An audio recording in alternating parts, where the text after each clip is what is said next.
मित्रों नमस्कार। ज्ञान मास्टरमाइंड में आपका बहुत स्वागत है। मित्रों आजकल गणपति जी की पूजा चल रही है, गणेशोत्सव चल रहा है और क्या मराठी समाज और क्या देश का अन्य समाज सभी लोग भगवान गणेश की पूजा कर रहे हैं। आपने देखा होगा कि जब हम घरों में पूजा करते हैं, किसी भी शुभ कार्य को करते हैं तो सबसे पहले गणपति की ही पूजा करते हैं। क्यों हम गणेश जी का आह्वान करते हैं, इस बारे में आज चर्चा करेंगे। लेकिन आपसे आग्रह है कि अगर अभी अभी तक आपने चैनल सब्सक्राइब नहीं किया तो कर दीजिए, शेयर कीजिए और लाइक कीजिए। और हम लोग बड़ा बेसब्री से इंतज़ार करते हैं कि आप लोग अपनी कमेंट करें और हम उनका जवाब दें। तो आज शुरुआत करते हैं, भगवान गणेश की पूजा क्यों करते हैं और हमारे विशेषज्ञ डॉक्टर प्रतीक मिश्र से। डॉक्टर साहब आपका बहुत-बहुत स्वागत है। तो आज आप जो सब कुछ हम देखते हैं कि भगवान गणेश की पूजा करते हैं, पर उसके पीछे क्या रहस्य है? क्यों करते हैं हम गणेश जी की हम्म, पूजा? यही अच्छा सवाल है कि कोई भी शुभ कार्य करने से पहले या कोई भी पूजा या कोई भी अनुष्ठान, धार्मिक अनुष्ठान करने से पहले हुँ, गणेश जी की पूजा क्यों की जाती है? गणेश जी को विघ्नहर्ता क्यों कहा जाता है? इसके पीछे क्या रहस्य है? कैसे ये परंपरा शुरू हुई कि गणेश जी की पूजा किसी भी धार्मिक अनुष्ठान से पहले की जाए? कब से शुरू हुई? किसने शुरू की? गणेश का मतलब क्या है? कौन है गणेश?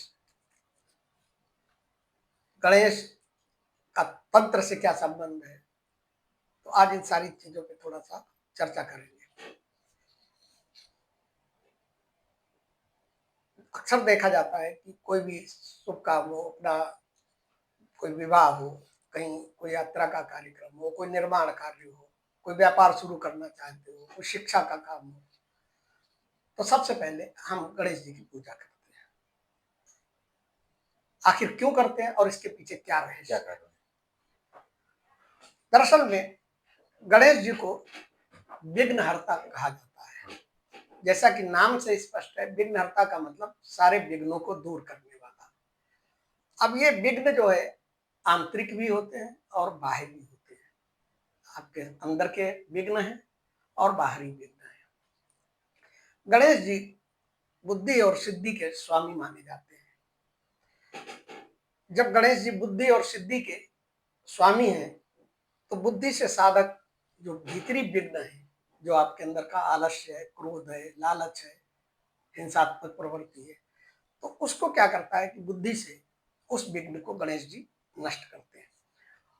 और सिद्धि से जो बाहरी कि जो दुश्मन आपके खिलाफ कोई विघ्न कर रहा है, कोई साधना में आपकी विघ्न पैदा करना चाहते हो, जो बाहरी आवरण है, तो उसको जो है वो सिद्धि से विघ्न को दूर करते हैं। गणेश को गजानन कहा जाता है। गजानन के बारे में हम लोग चर्चा कर चुके हैं कि गजासुर का सिर काटकर गणेश जी के लगाया गया, तो तब से वो गजानन कहलाए। लेकिन गणेश का एक और नाम है, और नाम तो बहुत से हैं। गणेश जी को गणपति कहा जाता है। गणपति क्यों कहा जाता है? क्योंकि वो सभी गणों के अधिष्ठाता हैं, सभी गणों के सेनानायक हैं, सभी गणों के अधिपति हैं। और ये भगवान शिव और पार्वती ने उनको नियुक्त किया हुआ, जितने भी गण हैं वो गण, चाहे भूत प्रेत पिशाच ये सारे हों, और भूत प्रेत पिशाच इन सबके गणों का अधिपति गणेश जी को ही कहा जाता है। गण में चाहे वो देवगण हो, चाहे वो भूत गण हो, चाहे वो जीव गण हो या शक्ति गण हो, इन सभी गणों के गणेश ईश्वर हैं, अधिष्ठाता हैं, इसीलिए उनको गणपति कहा जाता है। और यही कारण है कि जब गणेश जी की सबसे पहले पूजा करते हैं तो फिर कोई बाधा या कोई विघ्न सामने आता नहीं है। हमारे उपनिषदों में कहा गया है कि ओंकार स्वरूप हैं गणेश जी। ओम का साक्षात स्वरूप है गणेश जी, और ओम ही वो शब्द है जिससे हमारी आदि सृष्टि की उत्पत्ति हुई। देखिए ऋग्वेद में गणेश जी के बारे में क्या कहा गया है? ऋग्वेद में गणपति सूक्त में बताया गया है कि गणेश जी गणों के अधिपति हैं। स्कंद पुराण और गणेश पुराण में ये बताया गया, इस बात का उल्लेख किया गया है कि भगवान शिव और पार्वती ने स्वयं ये गणेश को आशीर्वाद दिया था कि कोई भी कार्य करने से पहले तुम्हारी पूजा होगी, और जिससे जो साधक है या जो साधना करने वाला है, साधक मतलब जो साधना करने वाला, उसके जो भी विघ्न है वो सारे के सारे विघ्न खत्म हो जाएंगे। पाणिनि महाभाष्य में गणेश को ओम का स्वरूप माना गया, प्रणव का, ओम मतलब प्रणव, प्रणव का स्वरूप माना गया है।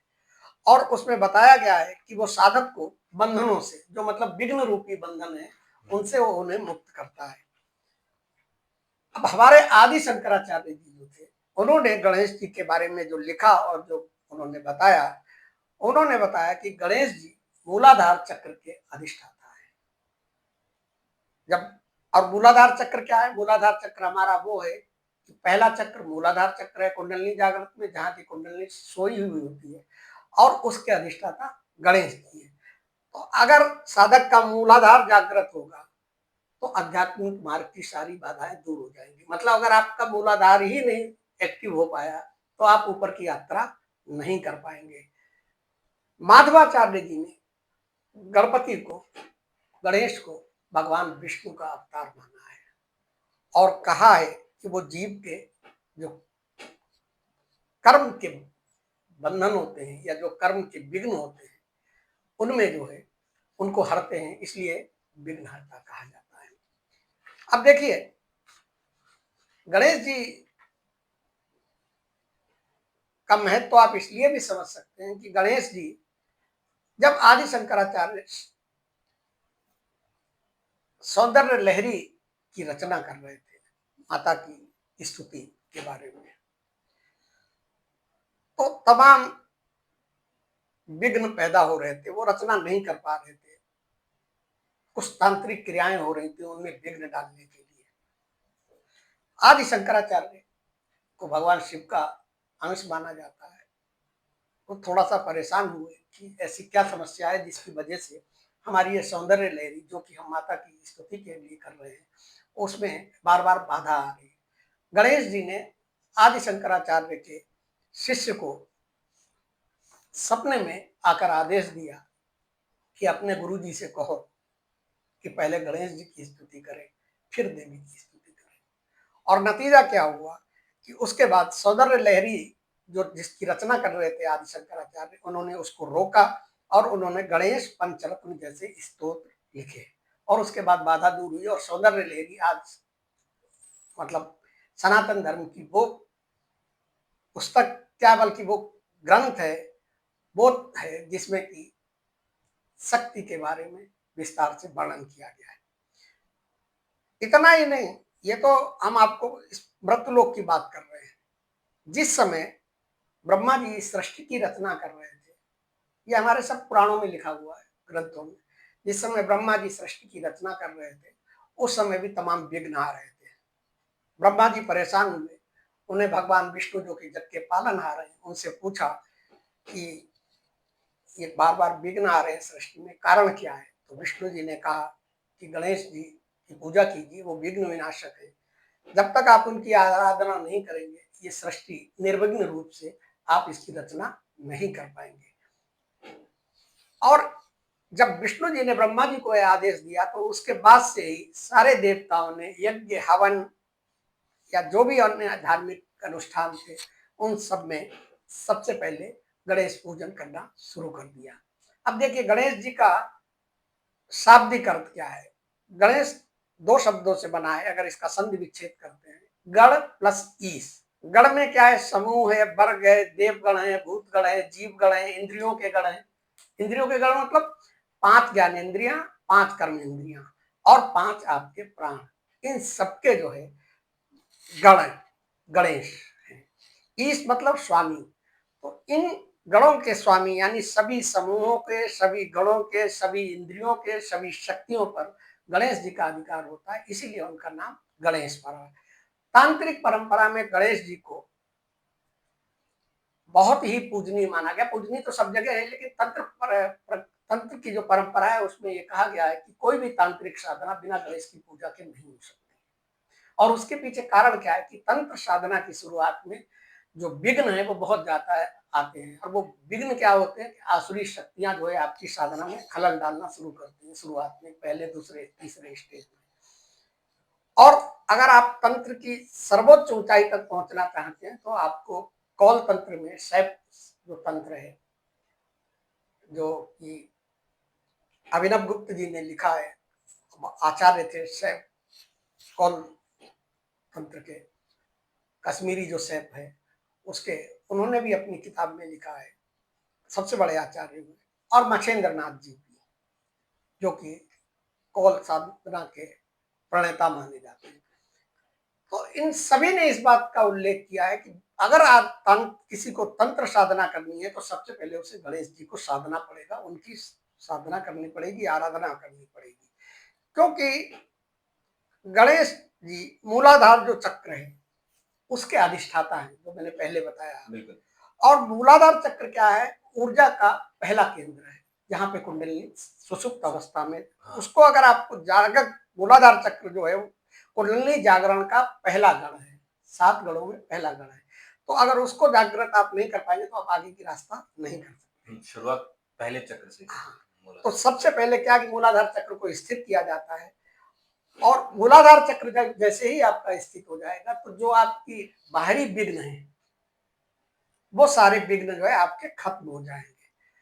और तंत्र मार्ग में चूंकि विघ्न आते ही आते हैं, भूत प्रेत बाधाएं हैं, असमय मृत्यु का भय होता है, अनुष्ठान में अशुद्धि हो जाती है, कभी कभी गलती हो जाती है, तो इसलिए तंत्र में, तंत्र साधना करने से पहले कोई भी तांत्रिक या किसी भी तंत्र परंपरा में सबसे पहले गणेश की पूजा की जाती है। अब तांत्रिक दृष्टि से अगर गणेश के स्वरूप का वर्णन करना चाहें, जो उनका आप आकार, आप उनका जो चित्र देखते हैं, जो उनकी मूर्ति देखते हैं, तो उसमें जो गणेश जी का बड़ा सिर है वो महाशक्ति का केंद्र माना जाता है। छोटा मुख जो है, मुख छोटा है, उसको मौन साधना का, गणेश जी का सर बहुत बड़ा है, मुख छोटा है, उसको मौन साधना का वो संकेत माना जाता है। बड़े कान जो है उनके, वो नाद को सुनने की शक्ति मानी जाती है। और सूंड जो है वो सूक्ष्म ऊर्जा को पकड़ने का साधन बताया गया है। सूंड जो है वो सूक्ष्म ऊर्जा, जो कॉस्मिक एनर्जी है, सूक्ष्म ऊर्जा है उसको। और जो उनका वाहन है मूषक, मूषक जो है वो अहंकार का प्रतीक है, जिसे साधक को वश में करना होता है। अगर साधक ने किसी भी साधना में अहंकार पर नियंत्रण नहीं किया तो वो साधना के अग्रिम पथ पर नहीं जा सकता है। अब देखिए, पुराणों में एक कथा भी लिखी हुई है कि गणेश जी विघ्नहर्ता कैसे बने। तो हमारे धार्मिक ग्रंथों में बताया गया है कि विघ्नासुर नाम का एक असुर हुआ करता था, और उसका काम क्या था कि जहां भी साधु संत या देवता या कोई सज्जन पुरुष कोई भी कार्य, कोई यज्ञ कर रहा है या कोई शुभ कार्य कर रहा है तो वो विघ्न डालता था, इसीलिए उसका नाम विघ्नासुर पड़ा हुआ था। अब देवताओं के यज्ञ नहीं हो पा रहे थे, हवन नहीं हो पा रहे थे, देवता सारे परेशान थे। देवताओं ने ब्रह्मा जी के पास गए, विष्णु जी के पास गए और शंकर जी के पास गए। ब्रह्मा जी के पास गए तो ब्रह्मा जी ने विष्णु जी के पास भेज दिया, और विष्णु जी के पास गए तो देवताओं से विष्णु जी ने कहा कि भाई आप देवादेव महादेव के पास जाइए, वो आपकी समस्या का समाधान करेंगे।